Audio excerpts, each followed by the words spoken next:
officials and community leaders to improve the well-being of underserved communities around the world. This is particularly so in areas such as housing, employment, business, and criminal justice. His nationally acclaimed Texas Offenders Reentry Initiative has helped thousands of returning citizens find jobs, complete their education, and reunite with their families. Through the T.D. Jakes Foundation, he is working to close the digital divide, providing free online STEM training to thousands of young people from vulnerable communities. His single-family housing development in South Dallas is a national model for mixed-income housing, and he is a mentor to numerous entrepreneurs. Ladies and gentlemen, we're about to go to school. Let me set him up, John. Let me set him up. Please, go ahead, Lisa. Let's talk about the bishop. Bishop T.D. Jakes is a world-renowned bishop, author, and media mogul. He preached his first sermon in 1976 and started the Potter's House in 1996. He is one of the most coveted faith-based influencers in business, education, film, and entertainment, and he has advised the last 3 presidents. I think the church better say amen. Amen. This is a very special person to me. I consider very few people, though, I mean, most people call me and they want my opinion about this, opinion about that. I call Bishop Jakes to ask his opinion about this and about that. He is an underground technologist. He is a social media and technology genius. This guy knows. He gets data reports on the technology and social media impact daily, just along with the financial reports. He's watching his metrics. He's measuring and managing every day. He runs a brand, a business, a faith, a ministry, an operation. He does well and does good too. He has integrity. He's transparent. The way he is privately is the way he is publicly. Just more fun privately, but the same guy. I love our 2 a.m., midnight to 2 a.m. text message conversations. Okay, I love you, Bishop, but I'm going to watch you on TV. We're not doing 2 a.m. We're not doing that, Bishop. My grandfather used to do that at 2 a.m. Yes. He'd come and want to hear me say his poem, I Am Somebody, here in Atlanta that he wrote back in the 1950s, right after the Klan burned a cross on his front yard. So, Bishop, Lisa Borders, in addition to being former president of the WNBA, head of the Coca-Cola Foundation, president of the Coca-Cola Foundation, president of the Atlanta City Council. Her father was one of the pastors in the civil rights movement here, along with Andrew Young and Dr. King and others. So she's got this vaulted, the Borders family, Reverend Borders. So she's in the same league as you. And Ambassador Young sends his best, by the way. He was feeling a little under the weather this morning, but he's here with us in spirit. We just told him he's feeling a little under the weather. He said, should I come? I said, no, stay right there. We don't want you to I cannot afford to have an icon get sick on my watch. So we just want to set this up for you to talk, really.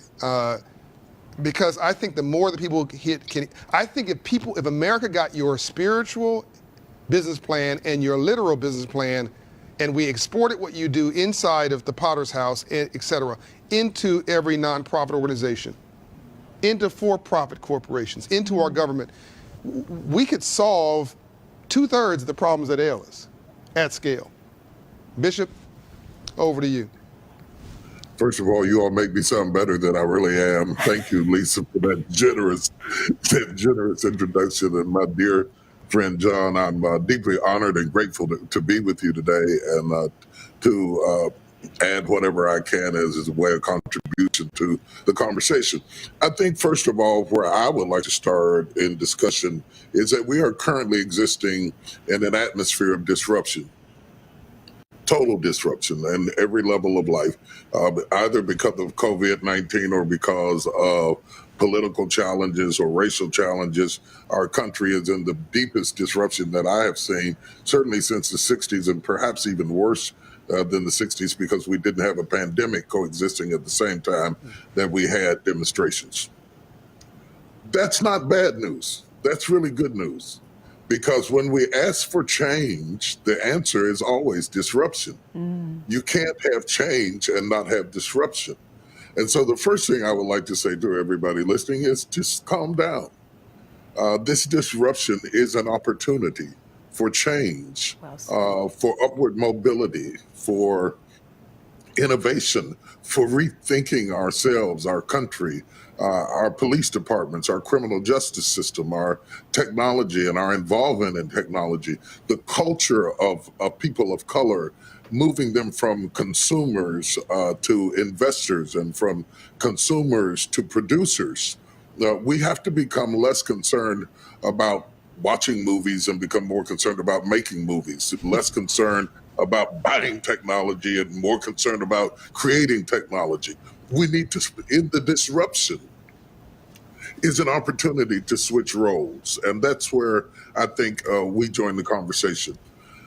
The uniqueness of me being a person of faith and a faith leader sitting at the table that I've been able to sit at has been shocking for a lot of business people. Historically, business people have not talked to people of faith, especially faith leaders.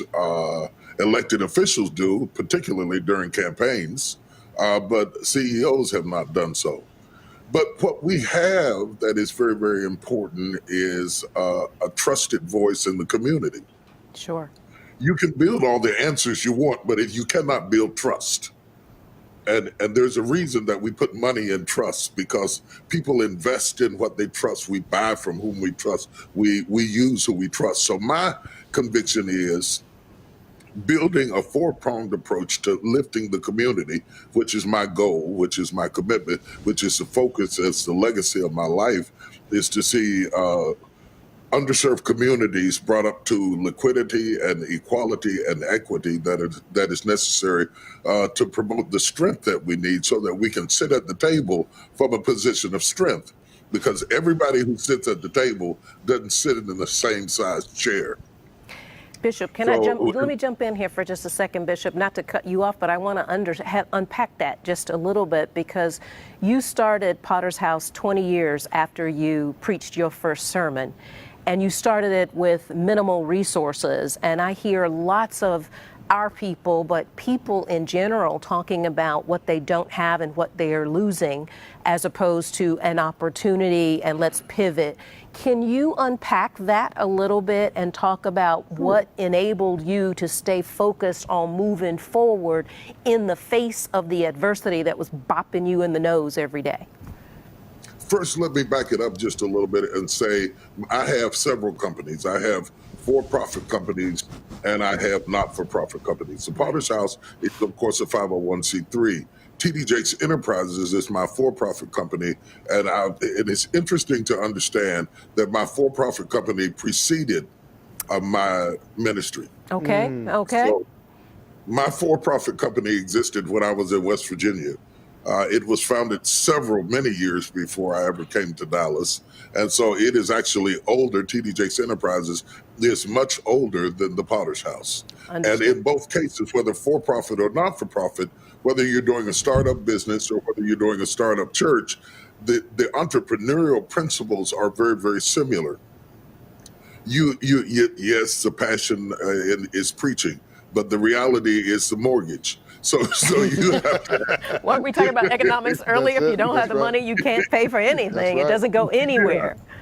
Yeah, the gospel is free. It's like water. The water is free, but the pipes cost you. Right. And in order to get a building, in order to hire staff, we currently have 300 people on staff. In order to be able to engage television and technology and all the mediums of influence that we have and have the expertise to be able to execute it in a spirit of excellence, you have to have payroll, which means life insurance, health insurance, human resources, public relations, accounting, all kinds of things, IRS compliance, all kinds of things are involved in it. IT is a critical part of it. And we started with absolutely nothing.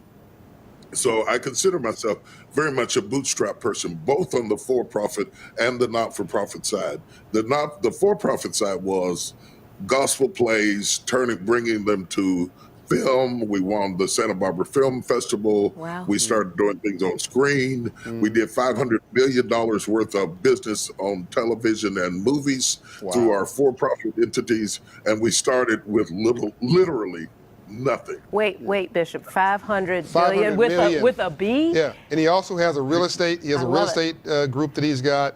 But I also want to make this clear to everybody watching, and I have the same obsession. There's a firewall up with audited financials of the nonprofit. Right. In his case, is faith. Mine is a nonprofit. Audited financials, bulletproof audited financials. My financials are some of the best in the whole sector. Four-star rating with Charity Navigator, because people are not going to give me the benefit of the doubt. Neither him, neither you. In fact, they're trying to target us. So the nonprofit has this clear transparency. The nonprofit cannot benefit the for-profit. The for-profit can benefit the nonprofit, not the other way around. He's kept this thing. Again, it's best in class. And he doesn't need to bleed on one to lead the other. He is the brand, right? And in order to do good, he's got to do well first. That's why I wanted him to unpack it. I didn't want anybody to take that for granted. Yeah, so he and my wife John. were also born in the same town in West Virginia. Okay. Yeah. So Bishop, so it's the business plan is what I think what Lisa was getting to. Is the business plan. What has been, if I got this right, Lisa, your business plan? I want to go deeper than that. It's the business mentality. Before the plan has to be the business mentality. I grew up in the house with a father who started a business with a mop and a bucket and ended up with 52 employees back in the 60s. Okay. So growing up in an environment where people think business is a critical part of the conversation. Many of our underserved communities are not in the conversation or in the room to get the mentality. So you can develop the plan all you want to, but if you don't have the mindset to think with a business mentality, you have a plan that you can't execute because you don't think like that. How do I get the mentality? You have to hang around people who have the mentality. Mentalities are contagious. I love it. You can become infected if you change hanging around people that you have to feed and start hanging around people that are feeding you. You develop the mentality and the expertise to be able to function at a higher level of reasoning. Having said that, there has to be strong distinctions, not only between the for-profits and not-for-profits, but I also have, as you alluded to, the TD Jakes real estate ventures, by which we buy real estate, property, community development, build homes, both in terms of retail and multifamily, as well as single-family dwelling places for acquisition and opportunities to stop the regentrification of neighborhoods by building attainable and affordable homes that you are going to get financed, as the previous speaker spoke about. We don't do the financing, but we do the community development. All of these have to be insulated walls of business with their own accounting, their own systems, their own expertise. And you have to be able to execute them from the top. And what I mean by that is you have to have everybody reporting back to you through these different ventricles in a way that you understand the distinctives between what is required. For instance, if you have a 501c3 that's not a church, you have to file a 990. Right. If it is a church, you don't have to file a 990. Understanding the nuances of each business is important. To somebody who hears that and says, oh my God, that sounds like I've got to go back to college for life, not necessarily. It's not that difficult. What you do have to do is be willing to sit at the table and ask questions. That's right. And educate yourself in the moment. You can educate yourself in the moment. If you don't sit down at the table trying to prove to everybody that you deserve to be at the table and come to the table from a perspective of both trying to integrate into a new culture, but also trying to educate yourself as to how things operate. Because the books say one thing, but real business operates another way. Right. That's right. So what you learned in college may not necessarily prepare you to sit at the board table to make the decisions you need to make. It will help you to read the ledgers. It'll help you to understand what's red line. It'll help you to understand the bottom line and all of that, but it may not help you to understand the culture through which things operate. So what we want is a business mentality. Number two, we want a business plan. Number three, we have to be able to finance that business plan. And this is generally where we get hung up. Yeah. Sure. Access to capital is a huge problem. Yeah. But because I grew up in the 60s where my father raised his own capital because he could not get loans and things like that, he had to scrap and save and build and bootstrap his way up. I did not enter into the business world expecting a lot of help. You and me either.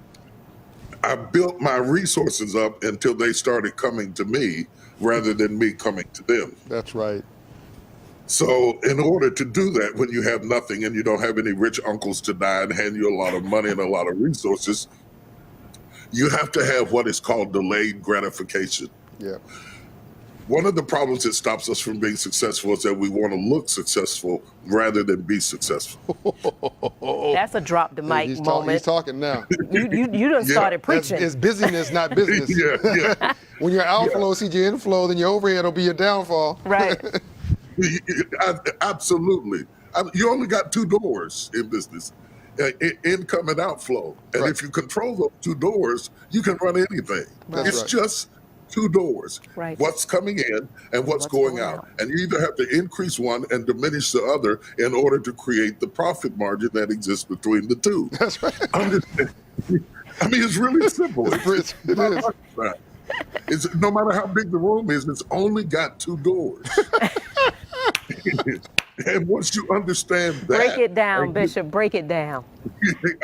I can get it where you can understand it. And you need to have gatekeepers at each door Right. that are trusted gatekeepers that are accountable back to you. That's right. So they can do it.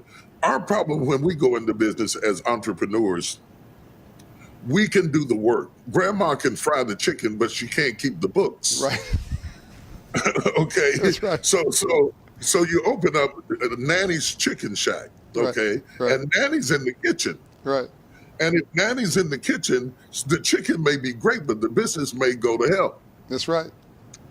You don't necessarily need to be able to fry chicken to open up Nanny's Chicken Shack. You can hire a nanny. What you need to be able to do is watch those two doors. That's right. If you watch those two doors, let Nanny watch the chicken, Yeah. and we can run the business. Most entrepreneurs are so busy producing the product or loving what they do. They're an artist, they love the music, or they're an actor and they love to entertain, but they don't love to do the business. That's right. You have to love to control the two doors in order to be successful.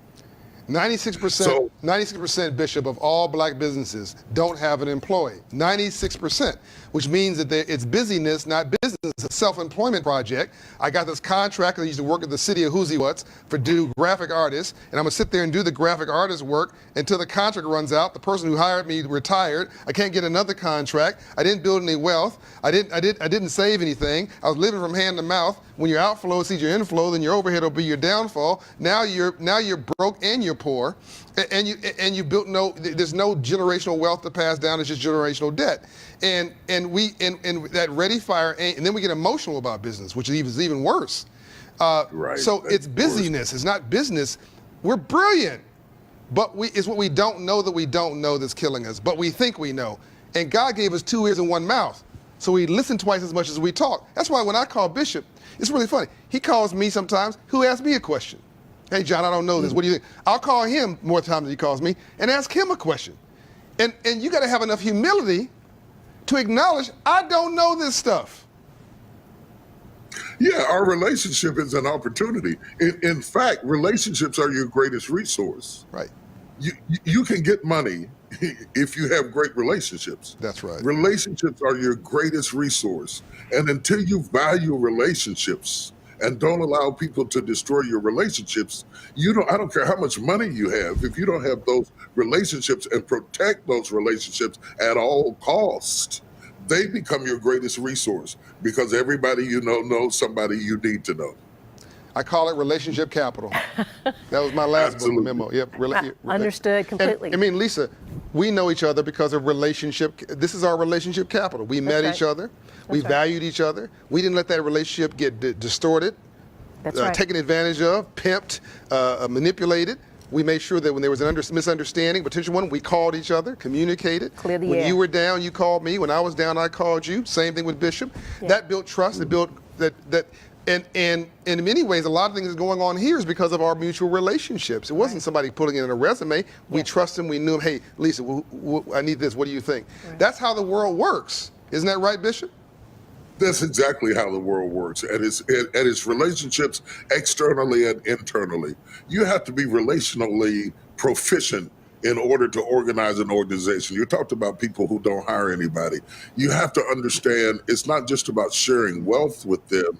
It is also about valuing you so that you are not being used for anything less than your highest and best use. Great leadership works itself out of a job.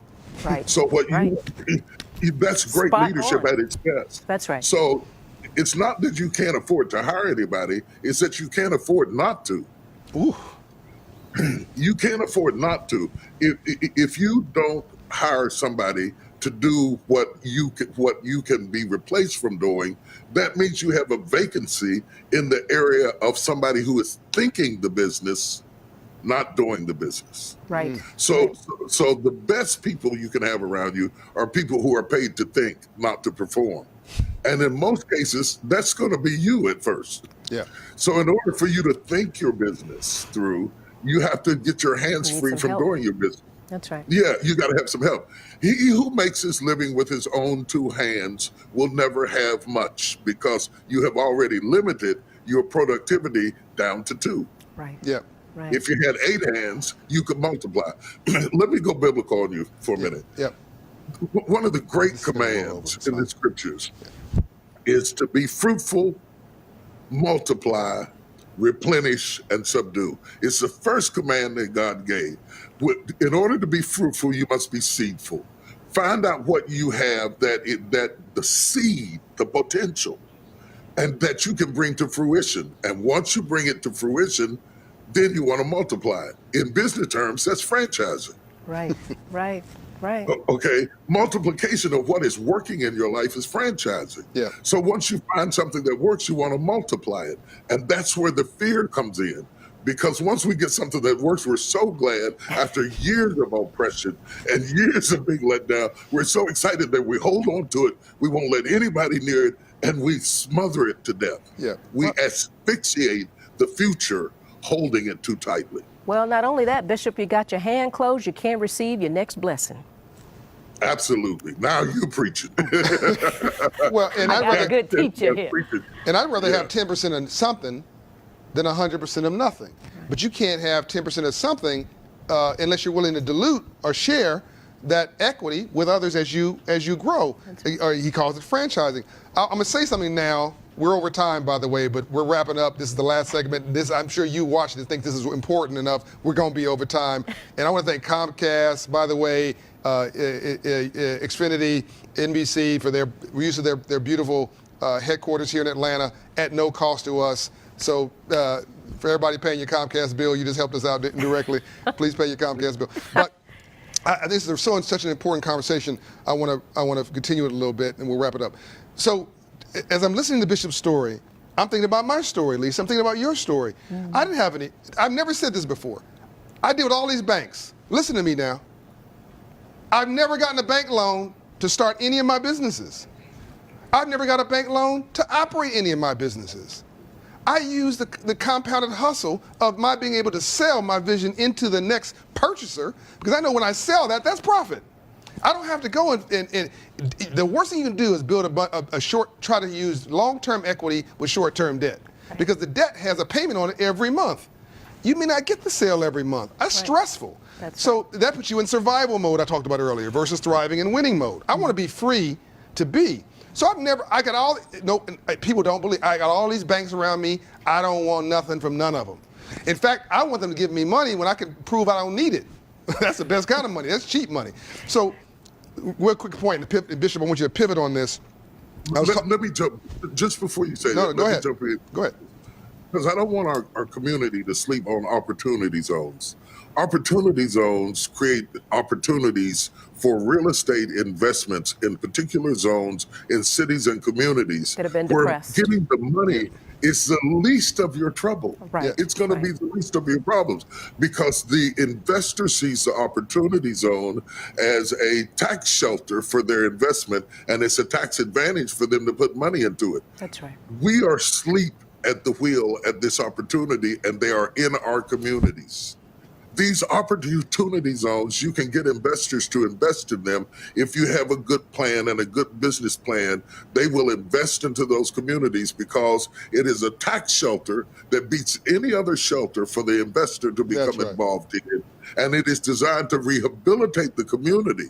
Right. If we don't get a hold to these opportunity zones and maximize them, through non-traditional loans, you don't necessarily have to go through the bank at all. Right. You can get investment into those communities by getting control of those properties. Getting control of those properties brings investment into that cash-infused investments into that community that is a benefit to the billionaires and millionaires because they don't have to pay capital gains on it. That's right. If they keep it in there 10 years or more, the capital gains is lowered or non-existent altogether. So you have the capital to rehabilitate the community and start going forward. By the time we hear about opportunities, they're gone. They're gone. Right.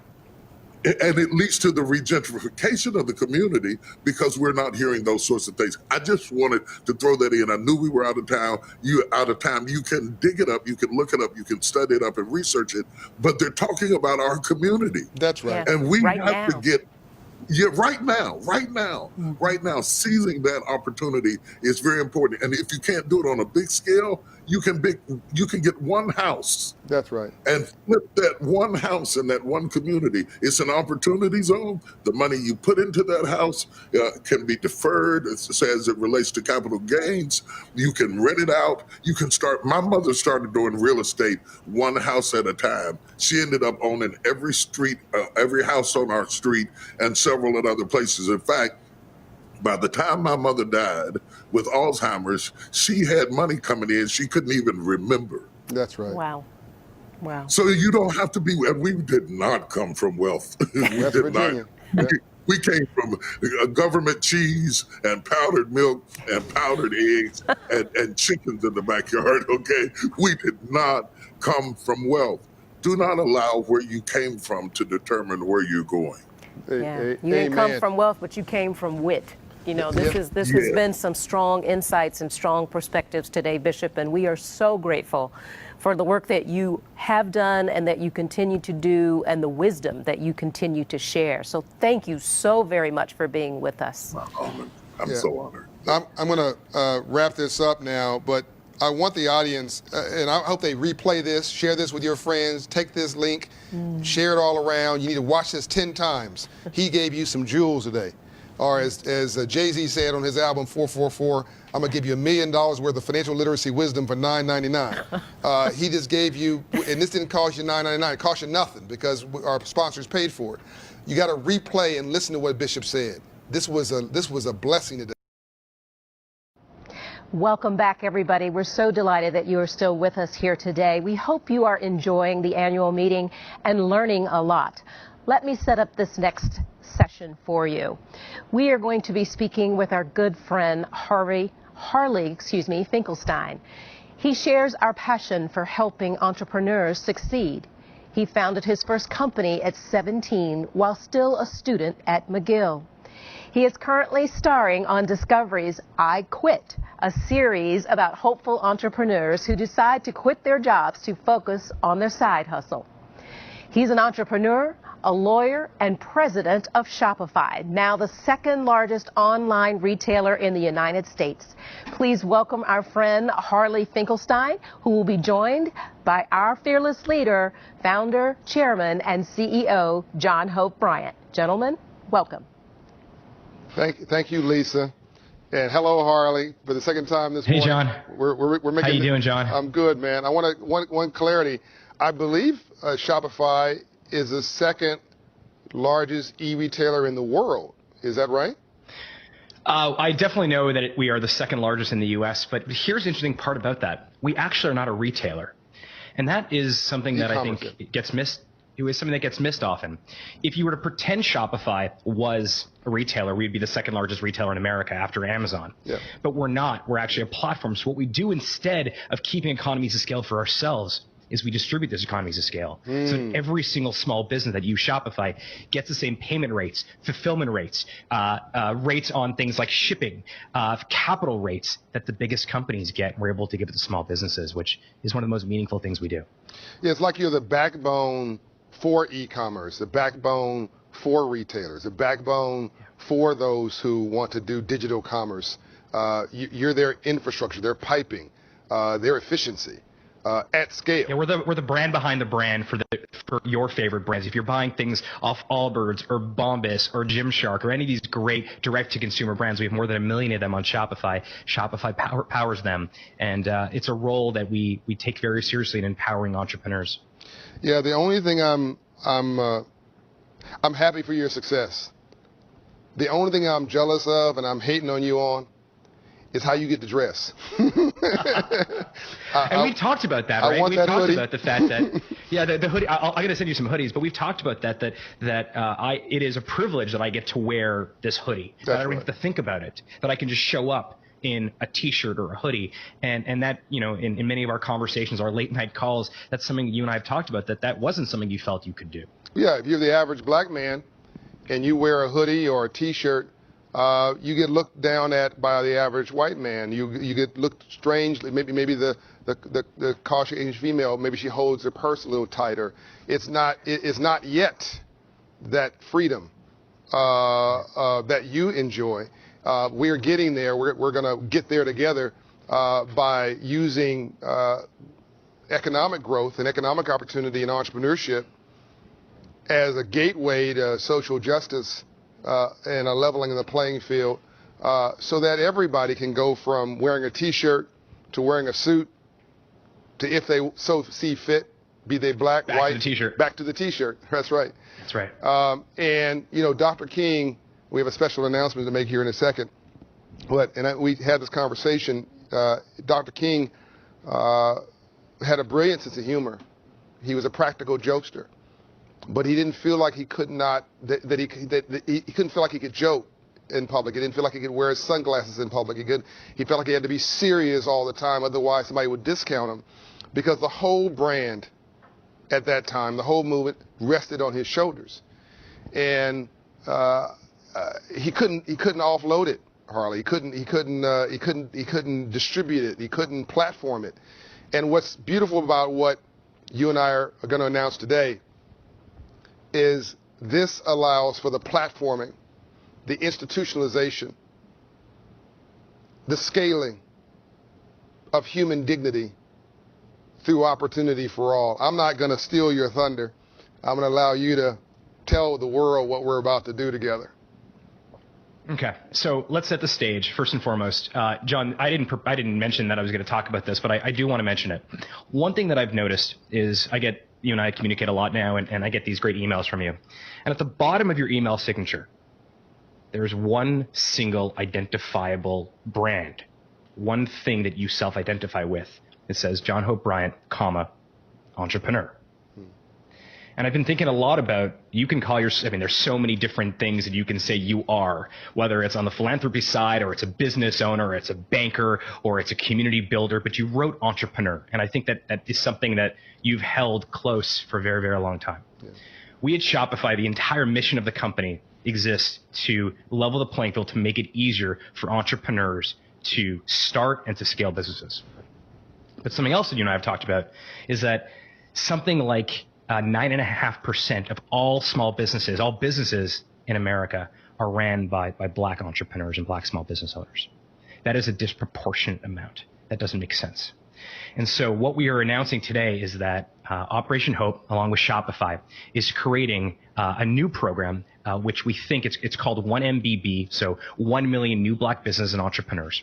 And Shopify is helping to advance that mission by offering $130 million worth of resources. And the goal is to create... No, slow down, Harley. Only rich and wealthy and brilliantly smart people who are cool and who wear hoodies as a daily uniform walk right past $130 million. Slow it down. come back, say that again, and say it louder for those in the back of the room. Pause. Let's roll that tape back. So we are getting together, Shopify, along with Operation Hope, to create one MBB. Once again, Hope, 1 million new Black businesses and entrepreneurs initiative. And Shopify, for our side of it, in order to advance that mission, again, we are offering up to $130 million of resources. I'll pause there. Yes. Drop the mic. I am just bursting at the seams. We've been keeping this quiet for a few months now. For those watching who haven't fallen out of their chairs just yet, that was not a hiccup. He didn't cough and add a number. Shopify is committing $130 million over 10 years in resource support to partner with Operation Hope, to lean into this social justice moment, to rectify, to right, to level the playing field for Black people in this country who helped to make this country who she is today and got nothing for it. To inject social justice through opportunity for all and healing the nation at a time of reset, through the word entrepreneur, which goes back to my fundamental grounding, to the word small, the phrase small business, which was my father and my grandfather, who in 1871, when he was born, was probably born into illegal slavery. And he did not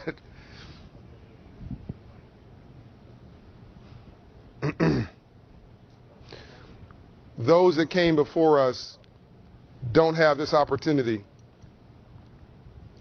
but we must make sure we give others opportunity. And because of the scale and the sophistication and the elegance and the efficiency of the Shopify platform here and around the world, we're going to be able to, over 10 years, work together to stand up 1 million new Black businesses and Black entrepreneurs. The Hope 1 Million Black Business and Black Entrepreneurship Initiative, or 1MBB for short. The website is up, the press release is out, the commitment has been made, and the work now begins. This hopefully is a role modeling, Harley, for others. Hopefully this is an inspiration for others. Hopefully people take the words can't and impossible now out of their dictionary and try to figure out what they can do to be the change they want to see in the world. And I want to personally thank you, your founder and your partner and friend, Toby, the other Toby Shannon there, and all of the heroes and sheroes that make up, Rebecca, all the people who are behind the scenes there at Shopify, who have really been incredible with this entire experience. And you've just been ratcheting it up. This started with you guys committing to do 10% to support 10% of the 1 million Black businesses, 100,000, which is still is incredible. Big number. And now you said you want to commit to support all 1 million by giving them platform support so they could step into this new reality. Thank you very, very much. It's our pleasure. We think that a world with more entrepreneurs, with more diverse entrepreneurs, is a better world. And going back to that hoodie conversation, that T-shirt conversation, I had role models in my life when I was a kid. My grandparents were immigrants and came to Canada in '56. My grandfather started as an entrepreneur, a small business owner, and so I had role models that allowed me to think about the idea of becoming an entrepreneur. So we don't just want to create 1 million entrepreneurs. That in itself is a big deal. Yeah. But if every one of those entrepreneurs also becomes a role model for the next generation, the next cohort of entrepreneurs in the Black community, now we're talking about an entire movement. Another thing that we talked about, I mentioned your email signature, the self-identifying as entrepreneur yourself. The moment that someone pushes that launch button on Shopify and they become a small business owner, they become an entrepreneur at that moment, everything changes. Yeah. Confidence changes. Yeah. Self-identity changes. Their audacity to do incredible things changes. And I can't think of a better place, a better way for us to spend our time and our money than partnering with Operation Hope to create this entire program. And it's been a great honor, not just helping to architect it with you, John, but to learn from you over the last couple of months of what is needed in the Black community. And I think this is going to have an outsized impact. And Shopify and all 6,000 or 7,000 of us that work at Shopify, we are behind those million entrepreneurs that are going to get started on the platform. And it's very exciting for us. Yeah, and I was particularly touched. I'm just trying to keep it together here. I was particularly touched by the Black and brown employees at Shopify who I'm told want to volunteer now as a bit of a coaching network behind the scenes at Shopify to coach up these new entrepreneurs and small business owners as they come online to help to, no one can guarantee success, but to try to make sure that playing field is as level as possible, to make sure they know they're not alone, right? And, 96%, you mentioned earlier that 9% of black business, of all businesses in America are black businesses, but 96% of those businesses, Harley, don't have an employee. Right. They're a sole proprietor. So is it business or is it busyness? Is it really self-employment project? Is there any generational wealth accumulated there? Is there any infrastructure? How are the books and records? They couldn't get PPP, the federal government program. They had no employees. They couldn't efficiently get the Treasury and stimulus money because the books and records might have not have been tight. Maybe they couldn't call the banker because they thought the banker was a bank teller. They didn't know you had to have a banking relationship. We are brilliant, man. When the playing field is level and the rules are published, we just saw Grant Hill and his father a moment ago. We've killed it in sports because the playing field is level and the rules are published. We've killed it in the arts. T.I. will be on later today. Killer Mike is doing great. We've killed it because the playing field is level and the rules are published. But in free enterprise and entrepreneurship, that's not necessarily the case. It hasn't been the case. And so it's what we don't know that we don't know that's killing us. But we think we know, and we're just doing the best we can with what we've got. What would happen if a nonprofit at scale and a for-profit at scale got together, I don't know, maybe Operation Hope and Shopify, and laddered up and had financial coaching and counseling, Hope Business in a Box, entrepreneurship and small business training, 700 credit score counseling, business plan development, graduation, accomplishments, you said, that resiliency, that sense of dignity you get. Okay, I got to this point. Now they go into the Shopify platform. Okay, domain name, thanks to you, free. Website, thanks to you, free. Payment system, thanks to you at no cost. E-store front, thanks to you, support and assistance. I've already said payment system, fulfillment systems, help assistance with delivery of their products. And when they make their first sale, they get a credit line. That's right. The moment we see any traction, any sales, what we're able to do is then evaluate them if we can give them cash advances or loans. We've already given out more than $1 billion of cash advances and loans to small businesses that otherwise would not be able to walk into a traditional bank and receive those. And we can do that. One of the things we talked about early on in our discussion was this idea, a new system for confidence, credit, capital. Entrepreneurship is the basis for it. And so the way that we want to show up at Shopify is not just providing these great tools and this great platform which to actually build a business. But along the way, through the people that work at Shopify, the team, we want to help. We want to be able to coach and be able to mentor and advise and say, your next step is cross-sell on Instagram. Your next step is to activate a new shipping provider to get better discounts. Your next step is to open a brick and mortar store in your city. And we're going to provide you with physical location software as well. This idea that we may create the next big brands in these spaces, but for different people, success is a different definition. For some people, they just may want independence. They want to be able to quit their job and focus on something that they love, find their life's work. For others, they want to build the next big company, and they can do all of that because of what we're doing with Operation Hope, and I can't think of anything more meaningful than that. Somewhere within this platform, Harley, over the next 10 years, we're going to find the next Bill Gates or the next Steve Jobs or the next, Oprah Winfrey or Jay-Z for business. We're going to find the next big personality who can scale opportunity. That alone is worth it. But to your point earlier, and then we'll get into, I want to pivot to some of the knock-on effects of what we're doing that's happened already. the psyche, the mental resiliency that's going to come from this, Harley. Maybe the business will succeed, maybe it won't. Who knows? Maybe they'll go on to become an entrepreneur or not. But now you're affecting how people think about themselves. Now you know you can. As my nephew Mason Dalton said to me when I told him about this, people in his generation at 20 years old are going to go, young black men, from, John, how did you do it? Like you're a Martian. How did you become an entrepreneur? To why am I not doing it? That's a real big leap. Why am I not doing it? Well, that is confidence. That's going from a surviving mentality to a winning mentality overnight. And you do that and you transform a generation, maybe generations, because now they know they can at scale. And they know they can not just cash a check, they can write one too. The knock-on effects, Harley, of us doing Squawk Box this morning, I want to thank CNBC Squawk Box for leading with us this morning and this announcement today, is we've already gotten 100 Black Men of America, the largest collection of black male mentors in this country. 40% of their members are business owners who said, we're going to mentor these businesses that you've brought on. Boom. We've already gotten one of the largest accounting firms here in Atlanta, Apria, who said, we'll give you, I think it's 6,000 hours. It's 50 hours a month for 10 years. It's like a $2 million commitment of time. We're going to wrap accounting support around these new business owners. We have law firms calling us. We have a big business management firm that's called us. Somebody before this we got on, I didn't even know about it, they're committing some in-kind hours.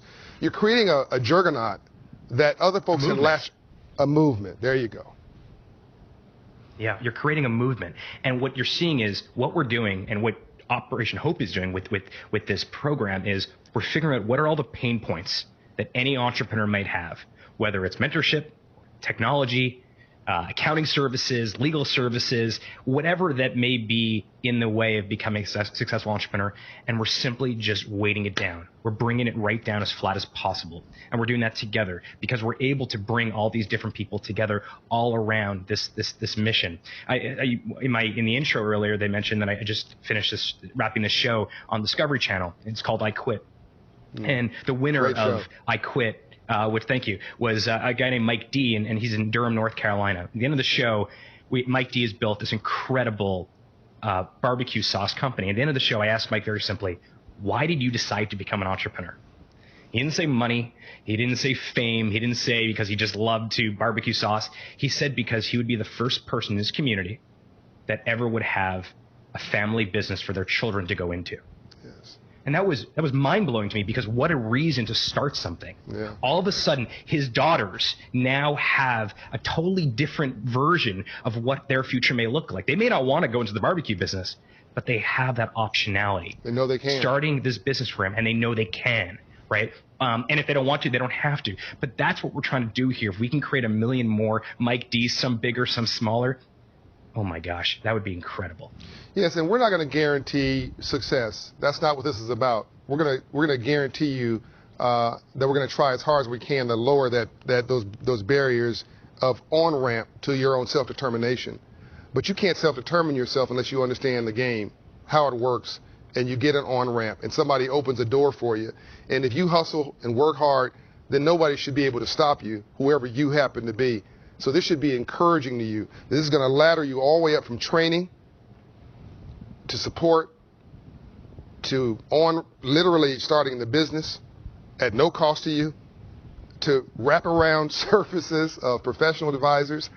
And who knows? I don't want to riff here, but I think that a lot of other people will be inspired to say what other gaps exist. And now it's just on you. It's on you to say, do you want to do this? Do you believe you can do this? Because a winner knew they were a winner before they won anything. And I think we have a whole generation of winners who've just never been given a shot. And the cost of failure is now about as close to zero as it's ever been in the history of the world. To start a business 10, 20, 100 years ago cost a lot of money. You mortgage your house if you even could do that. Yeah.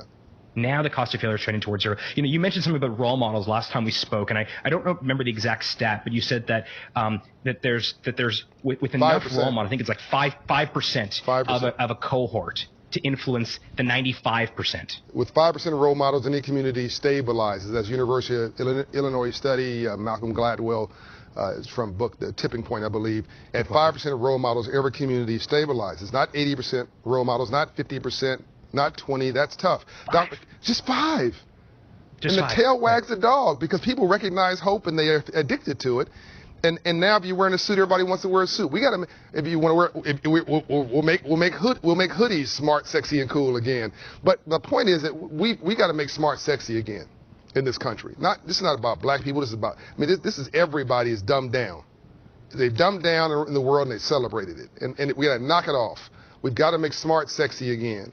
This is making smart, sexy at scale. This is betting on the right jockeys, betting on the right believers, but that all legitimate wealth came from the poor, came from the least of these God's children. That Walmart was Sam Walton with a pickup truck, a storefront, and a high school education. That every big company was once a small one. Why aren't we betting on the least? Why aren't we betting on the underdog? That's who's going to build the next big Shopify. And so let me say 2 last things. I'll give you the last point. We're a little bit over on time, but I think everybody would recognize this is $130 million from Shopify is probably worth it. And then Operation Hope is adding some on there to it, and they're supporting us, by the way, with this platform. And they aren't being egotistical about it. They're our founding signature partner in this, but they've invited others to come and join for freedom. I just love the spirit. Number 1 point, if you think if the government had done this, and we want the government in 2021, whoever is president, to be challenged to do this at scale maybe. But if the government had written this check, it's easily 20x what the commitment we're making today. This is at least easily $25,000 per business if you add up all that we're providing times 1 million businesses. It's a lot of money. It's, pick a number. 10 billion, 15 billion, 20 billion, $25 billion easy if you did this at the federal government level. This is the efficiency of a nonprofit and a efficient for-profit enterprise working together to do something smart at scale. This is capitalism for good, really. I hope that this, and by the way, so this pivots to my last point. I'm thankful to Governor Gina Raimondo of Rhode Island, who's making a state commitment to 1MBB. In other words, she's going to commit the whole state to this, to carving into this number of 1 million small businesses. We have Mayor Strickland of Memphis, who's making a city commitment for the entire city of Memphis, Tennessee. We've got bankers like First Horizon Bank. Brian Jordan's committing bankers to the Time Bank. We've got the CEO of Aprio doing accounting work. We have 100 black men, Tommy Dortch. We've got, this is just the, iHeartRadio is giving $2 million of radio spots to get the word out. I'm just seeing a layering effect here. And I want to end by thanking both you and your partner in crime, your partner in doing good. Let's get caught doing good, Toby.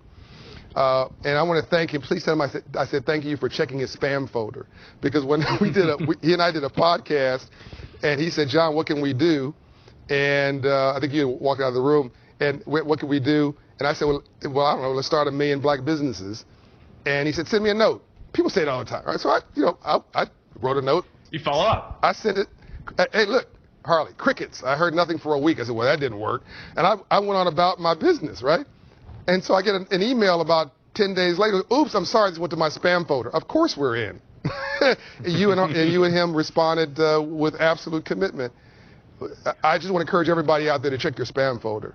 It might be magic there. Well, look, we have to open more doors. We have to provide access. We have to remove the barriers for entrepreneurship. This is not just done through software. This is done through resources, through educational programs, and the opportunity to access capital. And I think our shared values and our vision with Operation Hope for 1MBB, like this is going to help us succeed in empowering and inspiring black entrepreneurs. And can you imagine we get to 1 million, then we decide to go to 2 million entrepreneurs, and it would be wonderful. And so we are engaged. You have the entirety of Shopify at your back and behind you, and blowing wind in your sails. And we want to create 1 million black entrepreneurs, and I think we can do it together. Let's go. Thank you for your leadership, Harley, and for your vision and for your commitment. You're as smart and committed and authentic as you are cool. Peace and light. Oh, thank you. Let's go, John. Let's go. Hi, this is John Hope Bryant, founder of Operation Hope. Welcome to the Hope Global Forum annual meeting 2020. Reset of America, healing a nation, opportunity for all. Before we get to my friend Doug McMillion, I want to just thank Ambassador Andrew Young. You saw a short outtake of probably the most incredible 2.5-hour session I've had with him, and in the entire time I've been with him. He's here with us here at the forum. You'll get a chance to see him later at the close. But that's an American icon. I mean, he's the last living lieutenant of Dr. King in the world, and the only mayor mentored by Dr. King. He's just an icon. He's the closest thing we have to Nelson Mandela, and it puts chills down my spine every time I talk to him. And if I move, if I want to go move from my right brain, Ambassador Young, to my left brain, it'll put chills down my spine and talk about Doug McMillion. That should shock you. There's a lot of people I admire, and he doesn't know I'm going to say this, but the son of Laura and Morris. Morris McMillion went to Vietnam and was a dentist. I believe they grew up in Memphis, Tennessee, and then moved from Memphis, I think, to Bentonville. There's so many. We don't even have time for this conversation. We're going to have to break this into pieces. But like when Ambassador Young says the coincidence is God's way of staying anonymous, this is Doug's life. He's CEO, yes, let me get this out of the way, Chief Executive Officer of the largest retailer in the world. I believe they're number one on the Fortune 500 list. The largest employer of black people in the world. Who started Walmart not as a C-suite later, not recruited from an Ivy League university, started as a summer associate, or as an associate. And so he moved, again, this is magic. He moved, it's magic, but it also it's instructive. Moved from, I believe, Memphis, Tennessee, at some point got to Bentonville, Arkansas, where he got the internship. Got the associate job. So zip codes matter, orientation matters, culture matters. I mentioned in my last book that if Steve Jobs was adopted from a family on the south side of Detroit, a single parent household, and not adopted by the Jobs family in Silicon Valley, we may not have it. We wouldn't have Apple, I don't believe. You wouldn't have an iPad. You wouldn't have iPhones. You wouldn't have a lot of the technology we have today. If Laura and Morris hadn't brought Doug to Bentonville, and then he hadn't got that summer job, and then that led to a position at Sam's Club and other roles, and him coming up the roles and having people see him for all his potential, you would not have, in my opinion, one of the most enlightened CEOs in the world. Welcome, Doug McMillion. John, don't set that bar too high. No, I'm going to set it very high for you. I'm going to start. I'm going to start out. And by the way, probably your best quality is your wife. Please tell her I said hello. That's for sure. Behind every successful man is an exhausted woman. You lead this company. You could be disconnected, you could be arrogant, you could be obnoxious, you could be important, whatever that means. You decide to be human instead. You decide to take the mission seriously and not so much yourself. You're always being encouraging and looking for opportunities. And I'm going to tell a quick story, and then I want to say why I hold you in such high regard and hold you to such a high standard, and then we'll open up this conversation. I want every minute to count, so I want you to talk, not me. But context matters. When we first met, you asked me, are you doing anything with Walmart? I don't know if you remember that. And I said, no, not really. I didn't ask you for anything. I didn't want anything from you. I just thought you were a nice guy. But you were curious. Was everybody getting opportunity? I mean, are you being treated well by our corporation? Have you been whatever it is you're doing? Are you getting a fair shot? That was subtle, but it was important for the CEO to say that. I could have walked through that door, but I didn't. I thought there was a larger conversation that we needed to have about everybody else. And as we began to talk and get to know each other, magic would happen in different conversations. You asked me one time, would I join a diversity and inclusion, racial equity conversation? I said, Doug, I'm black. I think I get it, right? And he's like, yeah, I get it, but maybe you could, and he was really smart about this. Maybe you could come in and help me understand what I'm missing. Okay, that was really smart. I meant that. Yeah, okay, whatever. No, I meant that. Oh, no, okay, I know you're going to lie, but I learned. So this is the point was, whether you knew it or not, I learned what I didn't think I needed to learn. I came to this session with 2 days. And at the end of it, there's a lot going on there, but at the end of it, Doug was the entire day for 2 days, the CEO of the largest retailer in the world now. And he had his people who he staked and people who he's done business with on his side, and he had also other white executives, and he had some prominent black executives, and then people like me on the other, and we all learned. At the end of it, one of the questions was, and I've asked this question to other executives now, have you ever thought about being white? Everybody who was white says, no, I never thought about it at all. Black people, you ever thought about being black? These are very successful black people all the time, every 28 minutes. There you go. There is a microcosm of the challenges that we see, that people are looking at life through completely different lenses. And as chairman of the Business Roundtable, you now have an opportunity to export this care and thought to influence, as Dan Schulman said in the session before this, some of the biggest companies in the world. One last thing, and I want you to talk about what you're doing with associates and what you're doing in your stores and what you're doing with communities to level this playing field and what your thoughts are personally about the moment that we're in. But I challenged you one day privately to be what I call a Woodruff era leader. Remember that, Doug? Yes, sir. And you actually took the challenge. You said I'd be honored to. And so for those who don't know, Robert Woodruff was the CEO of Coca-Cola. Make a long story short, Dr. King was coming back from the Nobel Peace Prize. He had won it. Leaders in Atlanta didn't want to honor him, business leaders. The mayor, just real quick so we can get to Doug, the mayor went to the CEO of Coke, who then went to the former CEO of Coke, who had this credibility. He was out hunting, Robert McMillion, and said, we have a problem. Robert came back, got all the business leaders in his office and said, now look, I don't care whether you like Dr. King or you don't. I don't care whether you like this moment or you don't. Of course, change is uncomfortable. But this man has won the most important award in the world. And we're a global supply chain company.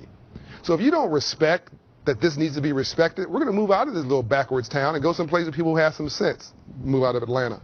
Well, within 2 weeks, of course, all those folks are doing business with Coca-Cola. Within 2 weeks, the ballroom was full. No one knew he did it. It was never broadcast, and Dr. King in the short term did not know what had happened. But he used his balance sheet and his budget and his credibility to help to get people see the benefit of their better angels. And Atlanta, Coca-Cola, of course, has benefited from that type of leadership. I would like to see that today. And I think you and others have the opportunity to be a Woodruff-like leader. Doug, tell me what's on your mind and some of the great stuff that you're up to at Walmart. And what bothers you?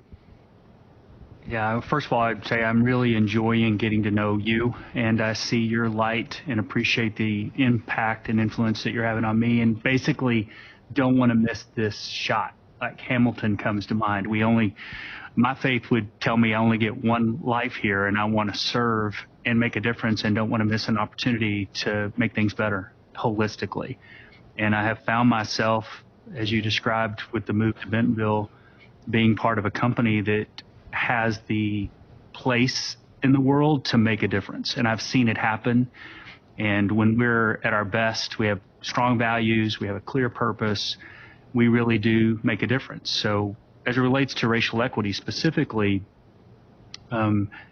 clearly there was work happening inside the company forever, always, progress made. It starts there. If you don't do everything you should do within the company, you don't have much of a voice and a right to speak. And we're not perfect here and have a lot of work to do. And to unlock everything that needs to be unlocked so that we can get there, the leaders, starting with me, have to keep listening and learning And that's why I wanted you to come to the Racial Equity Institute, why I went through it twice, why I'll probably go through it again, and why I'll do other things. Because I am learning. I didn't think about being white. I now see the world a completely different way, understand a part of history that I didn't understand before, and feel like I'm making progress in that journey, and I'm trying to lead the company to be a better company. Beyond that, working at Walmart, we have the opportunity to leverage the core business to make a bigger difference outside economically and in other ways. And we've done that more effectively with environmental sustainability than we've done as it relates to the social side of things and racial equity specifically. But what happened with George Floyd and so many others before and after gave us a moment to step forward more aggressively during this pliable moment where so many Americans, all kinds of people said enough is enough. We need to understand these issues and we need to put some of this stuff behind us, acknowledge the truth and put some of this stuff behind us. That gave us this moment to step forward more boldly. So together with our African American Officer Caucus and others in the company, we are doing that. So focused on 4 systems: financial system, educational system, healthcare system, and criminal justice. We're looking for our policies, where our purchase orders go, where our money goes, all those kinds of things, to try and make progress on those systems. We also put together a Center for Racial Equity and funded it with $100 million, which will help some. But I think this core systems work, getting at groundwater issues when we can, but certainly shaping those complex systems in the way that they're interrelated, gives us an opportunity to use Walmart to do good for the country and more broadly. And that's what we're trying to do. So, Doug, it strikes me that you coming to work at Walmart as an associate at an early age allowed you to see the struggle of other working class people who had too much money at the end of their money and have compassion for those people. And you bring that with you to this job. So I can see like the resonance there and why you understand the struggles of others. In fact, I'll go one step further and say, if you grew up in Memphis and you grew up in the South, basically, you probably understood the struggles of our poor white brothers and sisters more than you understood the struggles or saw the struggles of our black and brown urban brothers and sisters, just because that's the environment that you grew up in. And I sometimes we forget that there are 3 groups of people who've been aggrieved in this country and left behind: Native American Indians, African Americans, and what we call poor whites, the struggling white population that came from Britain as indentured servants. The difference was that they were allowed to continue as indentured servants and blacks became slaves, even though they ran off together. People don't realize blacks and whites actually ran off together to get away from their oppressor. And in order to break that friendship up, the oppressor in the early 1600s gave when they caught all 3, 2 whites and 1 black, they gave the 2 whites a couple more years of indentured servitude, but they gave the black a life sentence. That was the beginning of slavery, effectively. And then they recreated the word white to differentiate the poor white and align them up and to create black as this outlier effect that you then had to look down at. So we've had these poor whites and poor blacks almost unintentionally fighting at each other when really they should be brothers and sisters. They have the same struggle. Blacks more so because of slavery, but the same struggle or similar struggles. But we're spending all this energy throwing rocks at each other. And if I didn't know you, I'd say, well, you understand the struggling white, rural white dilemma, and a lot of your stores are serving these groups, these populations. But how do you understand the black dilemma? How do you understand where the compassion and empathy for what black America's coming from and through? Where'd that come from? Because I don't get that lineage. You picked it up somewhere. Was that mom and dad? Faith and a sense of fairness, and growing up participating in sports and having black friends to an extent. Sports. If you know what I mean. Yeah. Like, we were friends at school and on the court, but when we went home, we led separate lives. Yeah. Which bothers me now, because I could have done more to understand what was going on than I did at the moment. Yeah. But I do think your point about poverty is really super important. I mean, Dr. King's work underlines that same point, especially near the end as he really started focusing on that as a root issue. I was in a store a few months ago, and a customer was talking to a store manager in a way that I knew something was wrong when I walked in the store. And I saw them standing in the action alley and walked over to listen in. And this customer happens to be a white mom, is upset because we're out of stock on some items that she desperately needs, that she buys all the time, that are lower price point items that we sell. We would call them an opening price point. Okay. And with the pandemic, we've had way too many out of stocks. The supply chain got stressed, and it put more pressure, as this whole experience has, on people that are disadvantaged than it did those of us that are advantaged in so many different ways. One of the ways is if you had money and you knew what was going on, you stocked up early. And those that didn't have enough money at the end of the pay period, if they had a job, couldn't actually get what they needed, and they certainly couldn't afford premium products. Right. So she's letting the store manager have it. And as we engaged in a conversation with her, we later went on to hear and understand that she had $20 to make it till the end of the month. She had a developmentally disabled child who had been at home because school was closed, and she had a job and couldn't educate him, and her husband got laid off. She needed to buy gas. Just the stress of her life came out, and our store managers are sometimes counselors. That's what was happening in this case. That person could have been white, black, whatever. That common thread is one of the things we need to address, and I know that's a big part of your life's work. And in our case, we have a purpose that comes from our founder that says we save people money so they can live a better life, a better lifestyle. As Sam Walton was dying with cancer, that's what his words were to all the rest of us. The secret is if we all work together, we can help people. And that's probably the primary reason I'm still here. People forget, Doug, that Walmart was once founded by a poor white gentleman with a high school education, a pickup truck, and a storefront. And it's now, of course, become Walmart, but it was just his little vision made real. It's like that is the ultimate up from nothing story. And you guys have kept a lot of that fiber with you as you've grown. And there, of course, there's more poor whites in America during Dr. King's day and today than anybody else. Somehow black people became the poster child for poverty, but really there are more poor whites than anybody else. We're all in this mess together. And if you're middle class, you feel like you're poor with too much month at the end of your money. And that's why I think Walmart does a great job of leveling the cost basis playing field for most Americans. You've transformed that for communities. I think you've done things for associates, though, during this pandemic to give them a break. Specifically, Doug, what have you done for associates during the COVID crisis and the economic crisis, and for, if you want to extend on that, communities that you serve? Yeah, we were probably late in February, early in March, when it became clear to us there were 5 priorities that we had to have through the pandemic.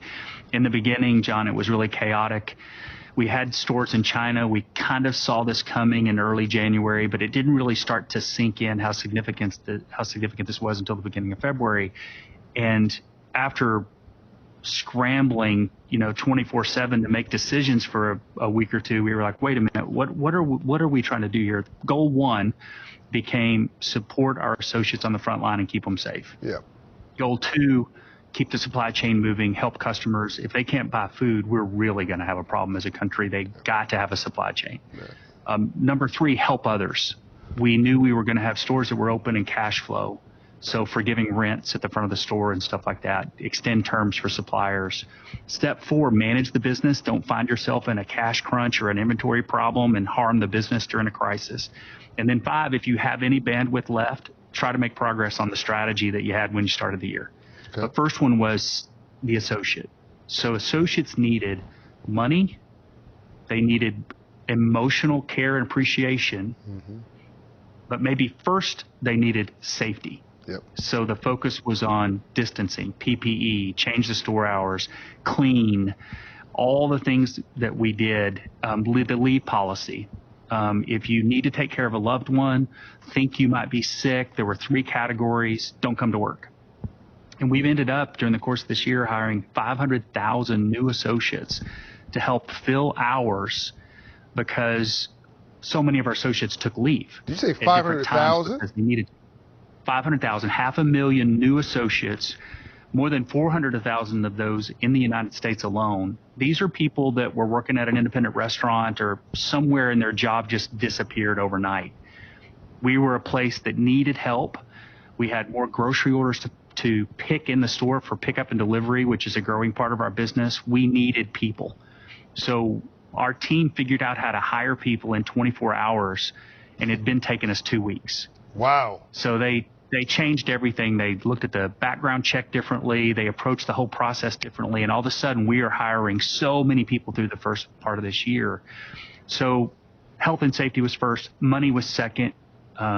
We've been raising wages over the last few years, would like to raise wages even more. Just recently, we announced another wave of increases for 180,000 people in the U.S. So we're trying to grow our sales, manage our margins, invest to compete in e-commerce, build an omni-channel business. And every time we get a chance, just keep bumping wages and benefits up. Don't take away cash bonuses. Don't take away equity match. We invest over $1 billion a year for people to own Walmart stock. I got a question in one media interview this year about, well, you're benefiting because the Walmart share price is going up. And I failed to answer the question well in the moment because I couldn't hear it very well. But we have over 250,000 Walmart associates that own Walmart stock. And Wow. they are benefiting. Back to the point of wealth versus income. That's right. We want to build wealth for our associates, just like Sam Walton did with profit sharing when he initially set it up. So we've done some special cash bonuses, trying to protect the liquidity of the company while giving our associates as much as we can. So it starts with health and safety, then financial well-being, and then they need to be appreciated and supported. And there's this whole emotional and mental health aspect of getting up and going to work every day during a pandemic. You're worried about your safety, and so all of those things have been important to us. Yeah, and I want to come back to something I thought was shocking, but it makes sense. You have stores around the world, so almost, you have as much intelligence and maybe even better than governments in signaling problems that are ping-ponging that may be a global issue coming from around the world. So you were able to see what was going on in China through your stores there, I'm assuming, before it even made its way here. Right. Oh, in January. But I don't want you to think that we immediately knew in January how big of a deal this was going to be. I mean, in the beginning, it was like, what's happening? And China, this part of China is doing what? Our stores were closing. Our store managers, our country president in China all rushed in to help. And it took a few weeks for us to figure out just how significant this was going to be for all of us. Yeah, and you guys pivoted really, really well. I know my family goes to Walmart every week because we feel safe. You practice social distancing. You respect your associates. People have a good attitude because they're reasonably compensated and feel that they are not just as Wayne Hamilton there told me. A black employee has to feel not just needed, but they have to feel wanted. And that the CEO has to be accountable for that at the top. We know we're needed. We don't know we're wanted. It's a big difference. You're paying your people a living wage now, aren't you?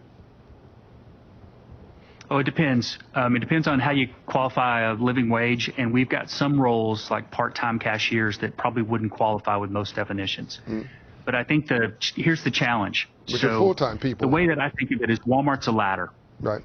And we want to have that first rung be at a position where you can get started. Right. If we go too fast on our minimum wage or the country's minimum wage and those lower rungs get eliminated, I think that'd be a problem. Right. So we think about part-time versus full-time, not just hourly wage, but cash compensation, right, quarterly bonus based on store performance, the whole suite of things. Right. And so what ends up happening is we've got about 75% of our store management that started as hourly. So we have a ton of people like me that just started at an hourly, wage, wanting a job for the summer or to make money for college or whatever, and they find themselves here 25 years later, and it's because they've climbed that ladder. So I think we're a system thinker. We're trying to create a meritocracy. Yep. That is opportunity. And a percentage of your associates also own stock, which you just mentioned, and share in the aspiration of the company. What are the things that you've learned in the COVID crisis what things will stick that are just not temporary for right now? What is the sort of ahas that the lights that are on that you actually think is a reality in 2020, but good for business and good for America, or good for the world, you're a global company, and good for leadership? The first thing that comes to mind is I guess human spirit, the ability to rise to an occasion. What I have seen our associates do has been amazing. One of the things that was important was that they saw leaders in the stores with them. We've got some people who've been able to work from home, but we've got the vast majority of our associates going to work with the public every day. So when we're out, beginning, middle, and end of this whole process, that inspiration that comes from having conversations with people that, when you don't know, because of how much uncertainty there was with this virus in the beginning, to what degree you're safe, and you just come to work anyway. And you put your face covering on, and you wash your hands, and you do all the deep cleaning at night, and you put up plexiglass, and you just serve people. And some of those people are stressed, unhappy, and we got out of stocks, so you're getting chewed on by a customer who's upset for you. You're out of toilet paper. It's sometimes a challenge, and these people are just looking at us like, "Hey, we got this. Get us some toilet paper. Get us some hand sanitizer. Ship us some facial coverings. Right. But don't worry about us. We got this. We will open this store tomorrow, and it will run, and we will take care of people." So that's one thing. Corporately, kind of company type answer would all be about speed. Our leadership team has just been amazing. Pace of decisions. The problem they've got with me now is I've now seen how fast they can go. That's right. So now let's go. So how do you keep people from getting worn out and fatigued through this whole process? That's obviously one of the things on my mind, because we've now shown ourselves just how creative we can be and how fast we can go. Right. And in some ways you're a country. I mean, it's I can't turn on the TV without seeing Walmart being involved in one thing or another, just because of you're in every community and you're interacting with life and life's interacting with you. So given that you have your hand on the pulse of the nation, and I asked for it, by the way, because I knew I was going to enjoy this interview, and the one coming after this as well. I was going to enjoy this so much. I asked for a little bit of stretch time, a little bit more time. I want to make sure my people that I do have some more time with you. I know you got a company to run, but they'll give me the high sign if I need to stop. But okay, so two quick, crisp questions. One, what does healing of a nation look like for you as CEO of Walmart, as an American, as a human being, as a person of spirit, of a soul, the children, the child of these great parents of yours? What does healing of a nation look like to you? Number two, what can the business roundtable do? What can business do? 90% of all jobs come from the private sector. 100% of all legitimate wealth comes from free enterprise. Can we have Woodruff era leaders today? We've got to. I think the future of our country is at stake, and it's really weird to sincerely feel that way. Growing up thinking that America was so strong, and in many ways we are, and I'm proud to be an American, but we are imperfect, and our history is flawed, and this situation is more fragile than what it would have appeared to me at an earlier age. So the healing of a nation to me looks like the overlap of a Venn diagram. And many Americans feel like that overlap is shallow. And it's my experience that it's not at all shallow. We have so much more in common than we do different. We want to take care of our families. We want our kids to have a better life than we did. All of those things we share. As you mentioned earlier, if you can look past some of the things that we're somehow distracted with today as differences and see what's in common, to me, that's the key. And I don't think we can rely on Congress to do that for us. I think the people have to do it. We just have to say that's enough.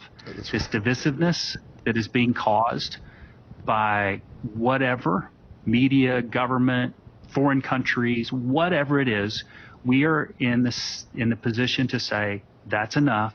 I'm going to love my neighbor. And by the way, everybody's my neighbor. That's right. And we're all in the same boat. I heard you say earlier today, if you and I are in the same boat and the hole's near me, you need to care about the hole in my boat because it's our boat. Our country is our boat. That's right. And it's got holes in it, and we got to come together and fix it. Business Roundtable is an organization of the largest companies in the country, 200 or so.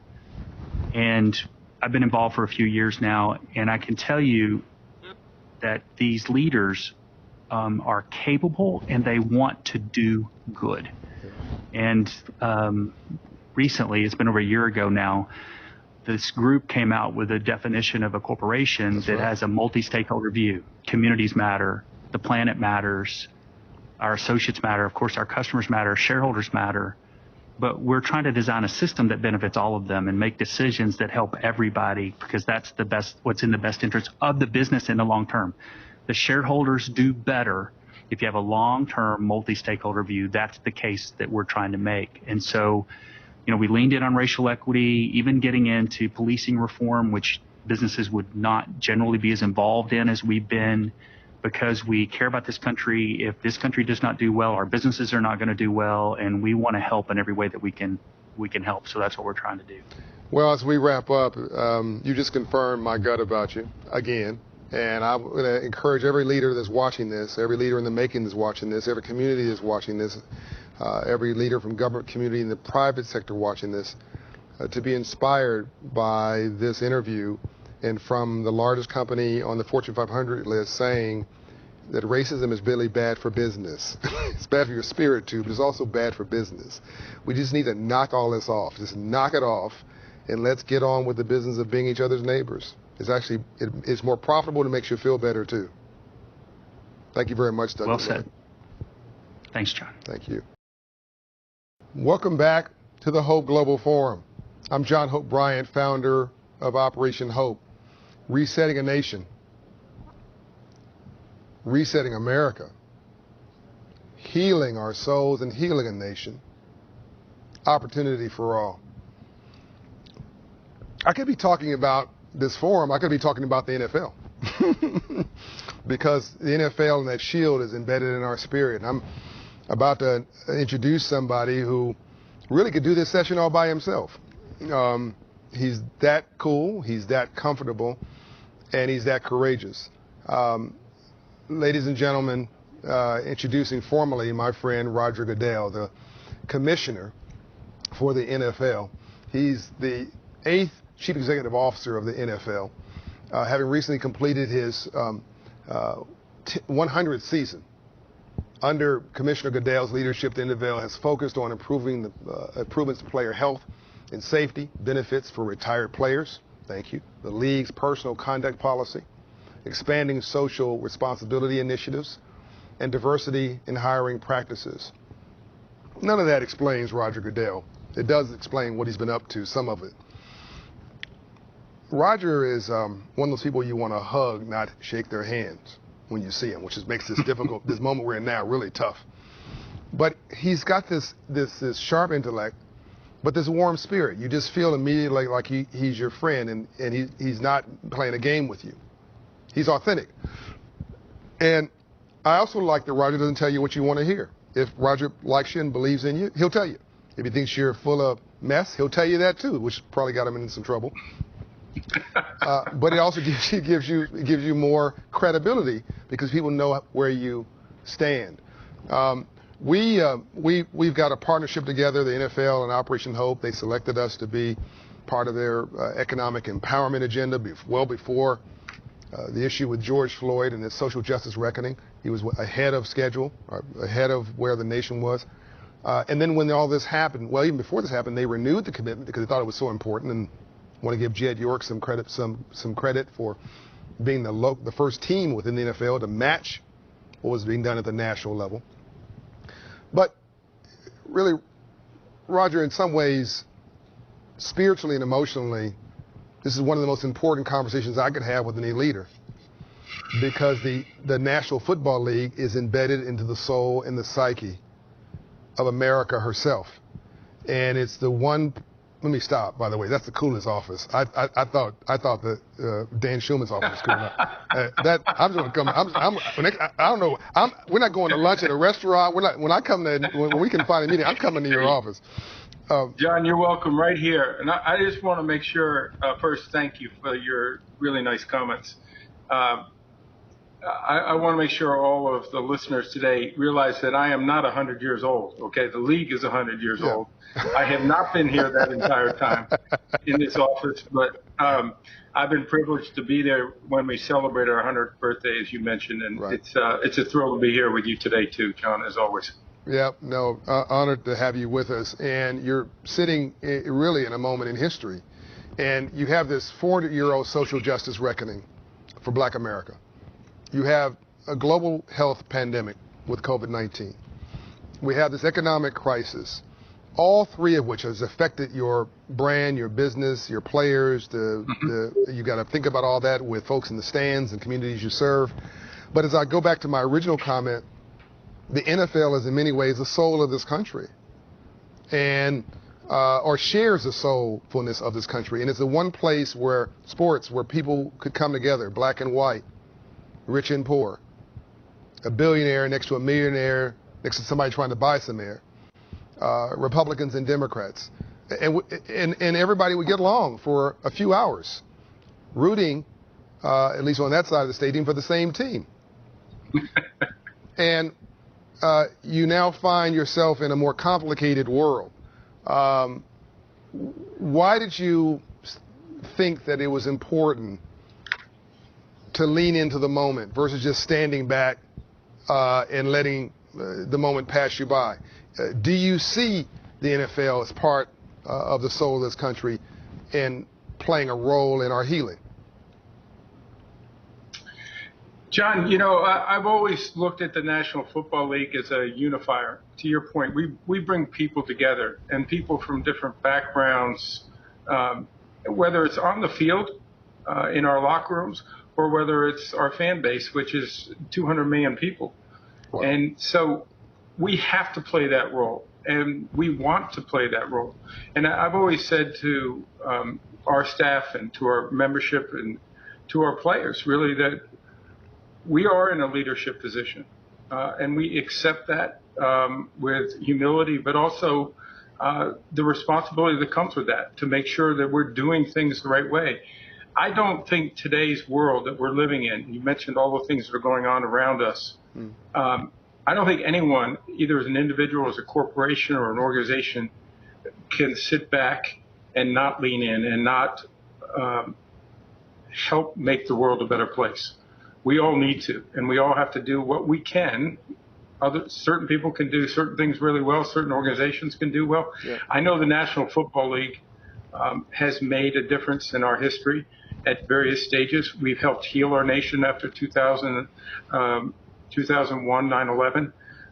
We certainly have played roles in different parts of our history, and I think we will be seen that way again as we work through these challenges that we're going through right now. And we will be better off. We will come through this better. But all of us are going to have to find a way to contribute to that, to make that happen. And we have a saying around here, it takes all of us. And I believe that. It takes all of us. This is certainly not a popularity contest sometimes, leadership. As I think about good leaders, Abraham Lincoln did not have a popularity contest. He barely got elected. And he had people who loved him and people, of course, who meant him harm.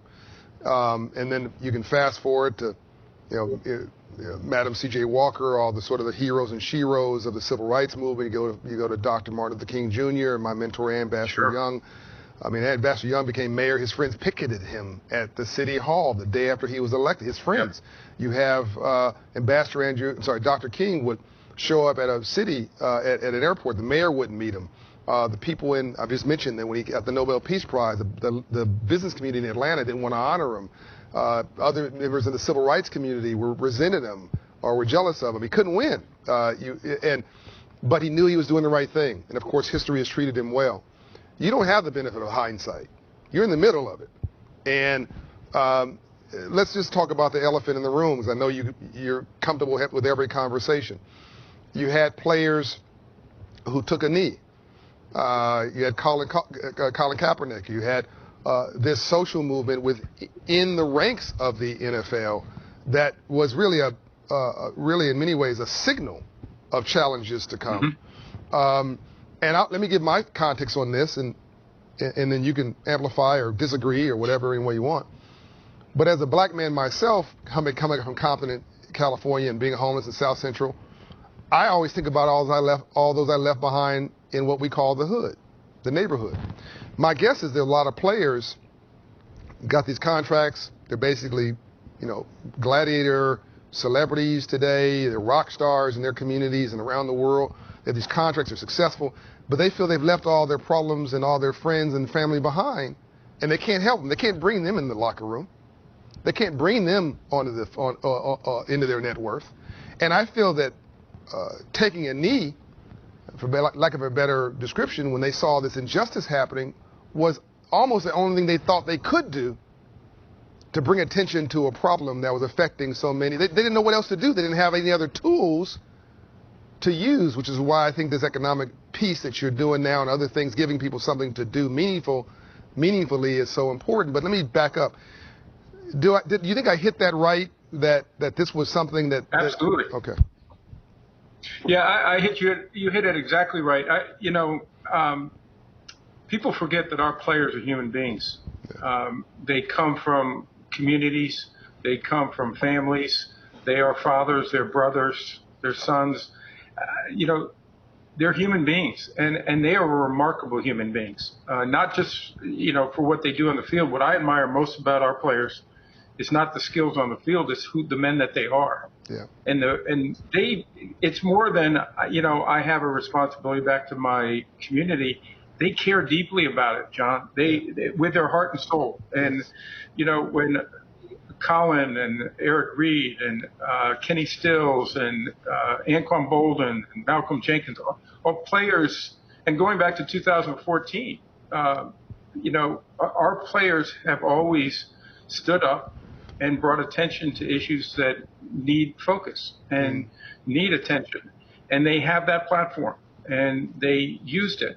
And I admired that. And that started a really important dialogue that really helped a lot of us understand better what's going on in those communities.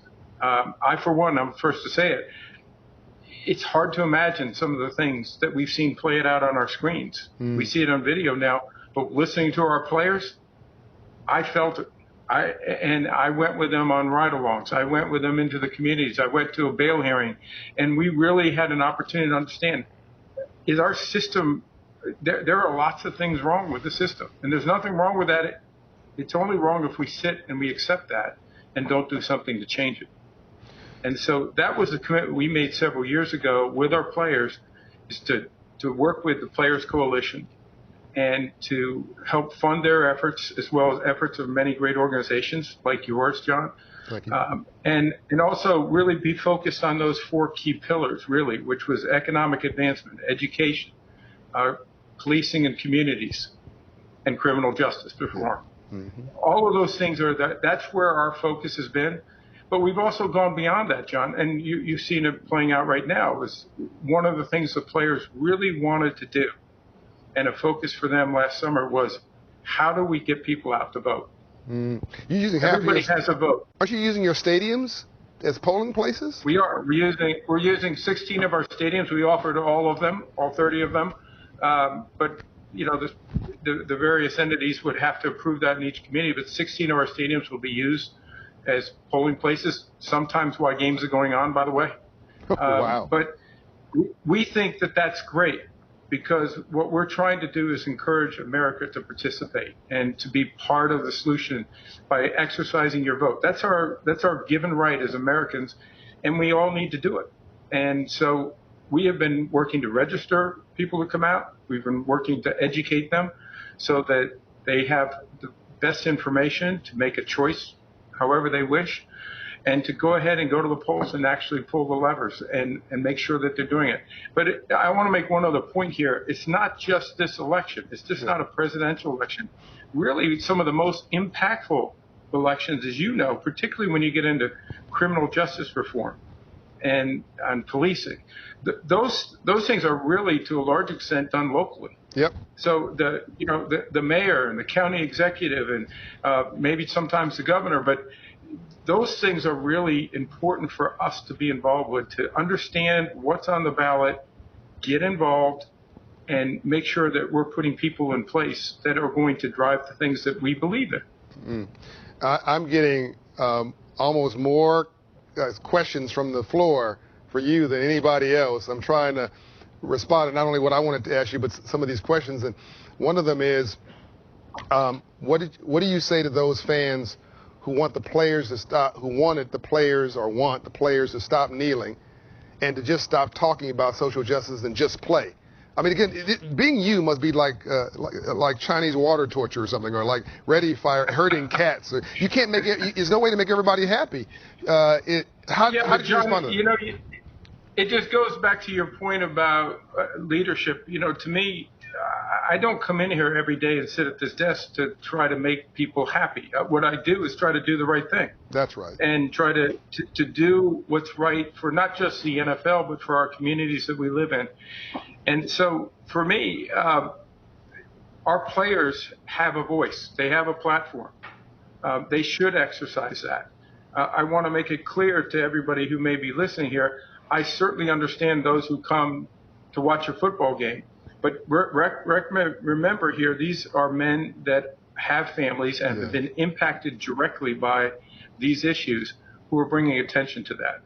They are not, and I want to be really clear with this, they're not being unpatriotic. That's right. This is not against the flag. That's right. These young men care deeply about what's happening in their community, and this is the attention they're trying to bring it to it. But more importantly, it goes beyond the attention, John. As you know, bringing attention to an issue and not having an impact on the change that's needed to get us to a better place in our communities and our society and is really sort of a lost opportunity. So these guys are committed.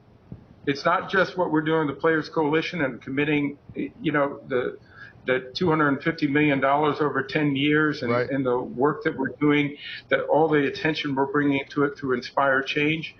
It's actually being there and meeting with legislators, meeting with mayors, meeting with chiefs of police, and really effectuating change on a local level that is making our communities better. And that's what makes me proud. And we're doing it with the players and the league and the clubs and the owners, everyone pulling together, and along with great partners that we have as part of our social change, that really we are leading ourselves to a better place.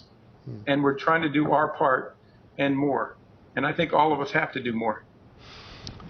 This issue of taking a knee, I think that the players I've spoken to see this as not only not being patriotic, they actually think they're being very patriotic.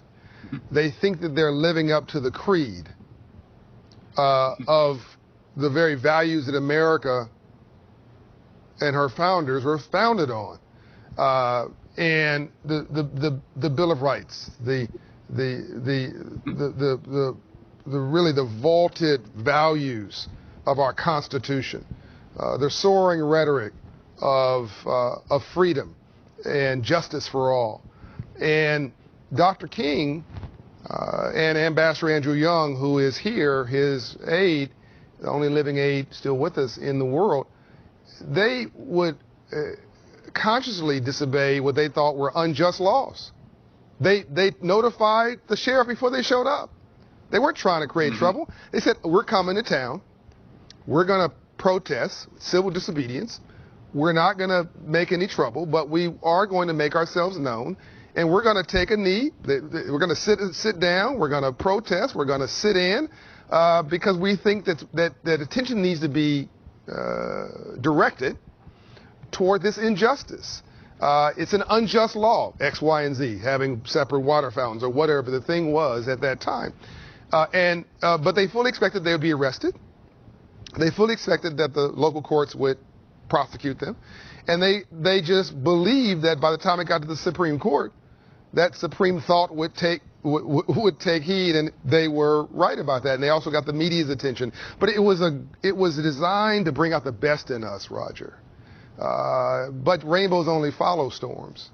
You cannot have a rainbow without a storm first. So I think that if people would just step back for a minute, they can see that these players had good intentions. We can argue about whether it's the right strategy, but it was the best of intentions. And now taking a knee is being, I believe, replaced with taking a position and taking back their communities. Can you talk a little bit about the Inspired Change Initiative and what you're doing there? Yeah, John, because when we're demonstrating, we're bringing attention to things that need to be addressed and that things that are wrong. And I think the thing that individuals, organizations all struggle with, okay, what do we do to help? Right. How do we help lead to that change that we all want? Right. We all want to stop racism. We all want to stop oppression of people. We all want to provide opportunities and bring equality to everybody in our communities. How do we do it? And so our effort was to come under this banner of Inspired Change, which is our efforts not just to partner with others who are doing great work in those communities, but bring attention to the great things that are happening in our communities, the things that aren't so great in our communities, but inspire us all to try to be part of that change, part of that movement to make a better community. And, we have that platform, and that's really important for us to use that. Our players will do it, but we really want to go back to the fact that we have to go beyond the demonstrations and go into actually doing the hard work in communities. And that's what our players are doing. That's what makes me so proud. Yeah. Our players, our owners, the league, we're all going in and we're trying to make changes in our communities that are, to me, are sustainable, they're impactful, and they are incredibly needed in our communities. If you go in there and you see it, you go to a bail bond hearing, you just can't believe your eyes. Yep. You can't believe what you're watching, and that's not justice. And so how do we effectuate that? We're a football league, but it's going to community leaders and talking about what can we do to make a better system. Yeah, oftentimes today justice feels like just us. And to rationalize is to tell rational lies. And we've got to find a different way to operate because, as I've said earlier, blaming your problems on your neighbor doesn't solve any of your problems or even make you any richer. You're no better off. And it doesn't solve, it just makes things worse. So we've got to become better neighbors and see that we're all bound up together. Racism is just bad for business. Be honest, it's bad for your heart. It's bad for business. There's no place for it, period. There's no place for it, period. And hey, same with hate. And we've talked about it a little bit in our time, but I grew up in Washington, D.C. in the 60s. My dad was in the Senate at the time. And, I saw what was going on with the civil rights movement. I saw what's going on with anti-war movements. And I would walk home from school and there'd be police and, authorities all over the streets. What's different today to me, John, though, is that it's everyone pulling together. White people, black people, brown people, Asian people. Everybody's sort of saying, this is not right. Yeah. We got to fix it. And frustrations of why we haven't to date. And so I really believe we're at a moment here where real change is going to happen, and we want to be part of that. As we wrap up, the last couple of minutes we have here together, Roger, I admire your courage, man. You remind me of something. There's a couple of things I'd like to say. I'd rather you respect me and learn to like me than like me and never respect me, number one. Number two, talk without being offensive, listen without being defensive, and always leave even your adversary with their dignity. If you don't, they'll spend the rest of their life trying to make you miserable. You seem to apply both of those things to your life. You just sort of brush things off, and you rise above continually, even when you're not being treated fairly. Where does that inner constitution come from in you? Where did you get your sense of fairness and decency and fair play? Why do you care so much about somebody who is in a different socioeconomic state than you? Beyond you don't need this job. You don't need to do this. You can leave tomorrow. Why? Why bother? Well, a couple things. I go back to my parents. I think that's my foundation. I've just been really fortunate to have wonderful people around me. I lost both my parents way too early, but they were incredible influences on me. And my father, I'll tell you this story quickly, was a U.S. Senator. He replaced Bobby Kennedy in the 60s when he was assassinated. And he decided to come out against the Vietnam War. And that was one of his first acts, because he frankly had heard this from many college students going around New York State, and Cornell in particular. And I remember him coming home and sitting all of us, and I'm one of 5 boys, John, and sat with my mother and my father. And my dad explained he's going to introduce legislation to end the Vietnam War. He was a liberal Republican. He knew that he would get a negative reaction from President Nixon. I think he underestimated that reaction, by the way. And they came after him. And he said, I will lose the election in 70 because of this. Wow. And he loved public service. He loved being a United States Senator. He loved being in Congress. He was 9 years in the House before that. But he did it because it was right. And he introduced that legislation, and it's proven to be right. From that moment on, I understood that you have to do things on principle. You have to the courage to do things that are right, regardless of the consequences. Whether you lose your job or you lose your position, that's not important. What's important is you do the right thing. And so that was really the foundation for me that drives me every day here. I also have a really deep belief in this institution, the National Football League. I believe in the power that it has to change lives for the better. Just playing this season, John, as an example. We've worked really hard in the off season to change everything we do, to adapt, to do it safely for everybody, from players to coaches to our personnel to our fans. And we had to do that, and you had to throw everything up upside down and do it again. And, playing was a part of that message that we can live with this virus. We can operate effectively with the virus. We can bring some normalcy, and the NFL does represent some of that. So there was a piece of that the players and the NFL coming together to try to do that was an important message, particularly as we're going through all the other challenges, whether they're economic or social, and what we can do. This gives us a platform to continue to try to make an impact on that. And so this season, 2020, coming after our 100th last year, where we celebrated our history, we said we knew the future would be different. I'm not sure we ever would have imagined it was going to be quite so different in 2020. But it's been a real growth period for us and a learning period for us to show we can do things we didn't imagine, and we can do things that can have a real impact on people. And it may be some of the proudest days I've had being commissioner of the NFL, is seeing how we've elevated ourselves and really tried to do something great for our country and for people around the world. My team's telling me that I can ask you another question, maybe 2. So if you're good.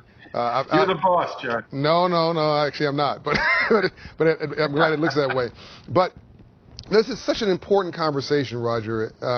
And very, very few chances to have these candid conversations with no agendas, and people can relax and really just have a heart-to-heart with our fellow men and women to hopefully role model leadership. This is what leadership should look like, and decency. Going back to '68, I didn't know this. Your dad replaced Bobby Kennedy. Was '68? Dr. King was assassinated?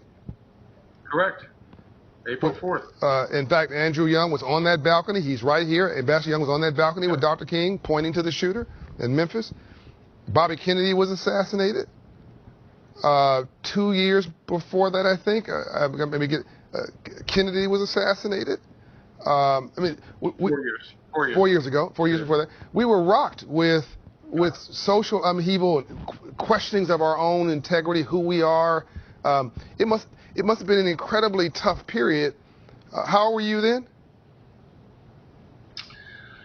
68, I was 9 years old. 9 years old. Okay, so you remember this. How did your dad deal with taking on this mantle in this time and turning it into something positive?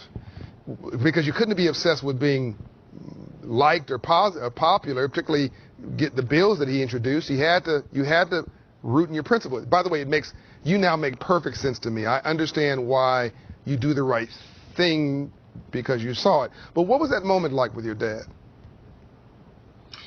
Well, I think it was hard because, again, being a United States Senator was really important to him, but it wasn't as important as not doing the right thing. Mm-hmm. And he didn't want to be in the Senate if he didn't speak up. He didn't think that was his role.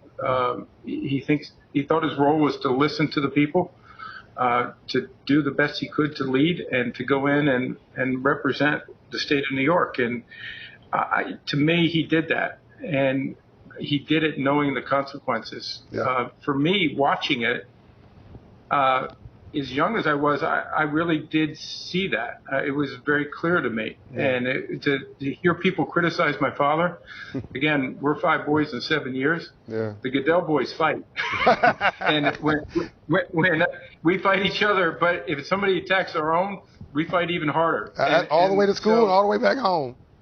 That's correct. And so I will protect anybody, but when you attack my brother, I'm coming after you. But my point is, we cared deeply about my father and my mother, and we saw the pain and difficulty, but they still did it. And I think they did it in part to show us how to live a life, and to live a life of decency, a life of doing the right thing, and, risking things. You can't sit and be safe. And today's, we've talked about it a little bit here today. It is not a time to sit and be safe. That's right.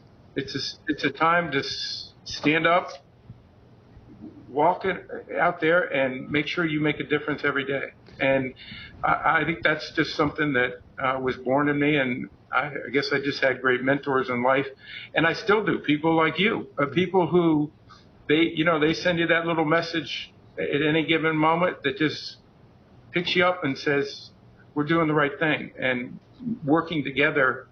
I always like to say football is about teamwork. Yeah. And that's what we need is teamwork. We need to come together, work together, and make a difference, because the challenges are pretty extraordinary. Yes.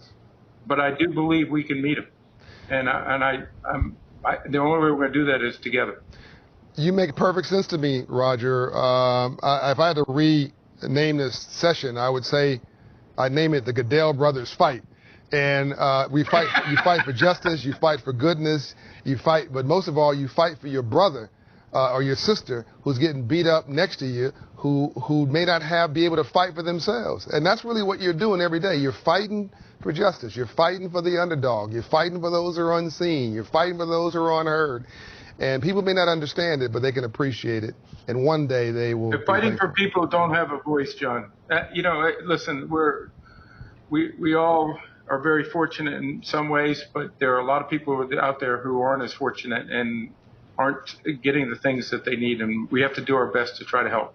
And that's what we're going to do. You inspire me, my friend. Let me let you get back to the good fight under the shield of the NFL there.